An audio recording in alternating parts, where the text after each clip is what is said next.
Hey golf history fans, it's time again for Cowpasture Golf at Ben Hogan's Forgotten Fairways on the site of the old Dublin De Leon Country Club, now a working cattle ranch, gratefully lent to the Ben Hogan Museum of Dublin, Texas, Ben Hogan's childhood home, for this fun and historically significant event. You see, it was on these very hills and fields that a young Ben Hogan won his final amateur tournament before turning pro. It's an honor and a privilege for me to represent the Ben Hogan Company today down here, and it's really amazing to think about Mr. Hogan and him walking along these fairways here. And there's a couple of milestones this year. Marion Golf Club right outside of Philadelphia will host the U.S. Open Championship. And Mr. Hogan came back from his car accident in 1950 to win the U.S. Open there at Marion. And also this year is the 60th anniversary of when Mr. Hogan went to the British Open and won it. He only went one time, as many of you know, and he won the championship there at Carnoustie in 1953, 60 years ago this year. And it's just amazing to think about. He started right here as a hometown boy in Dublin, Texas.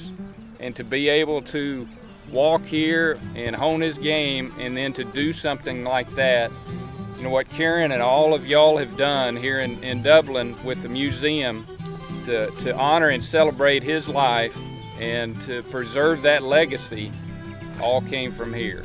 And I'm glad the Ben Hogan Foundation is a part of this event, and we're very happy to be a part of it.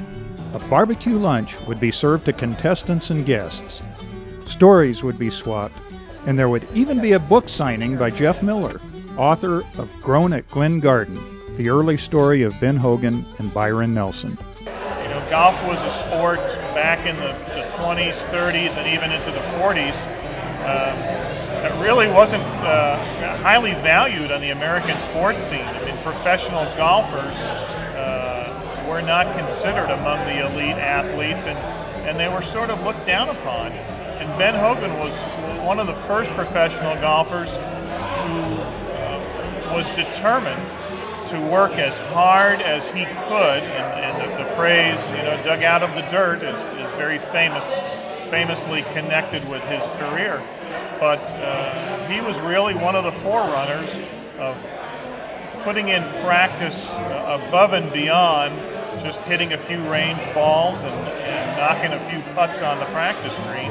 I really enjoyed getting to not only research the careers of those two great golfers, but to get to know a number of the people there at Glen Garden Country Club, and likewise here, the people in Dublin who have followed the Ben Hogan legacy for so many years.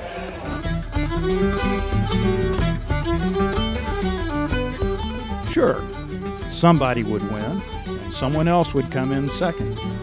And others would capture trophies for special events such as the cow chip and closest to the hole contest. But everyone, young and old, would have a blast. This is Ben Jones, who is named for Ben Hogan. And each would carry away the unseen trophy inscribed with the words, "Winner for keeping history alive on Ben Hogan's Forgotten Fairways."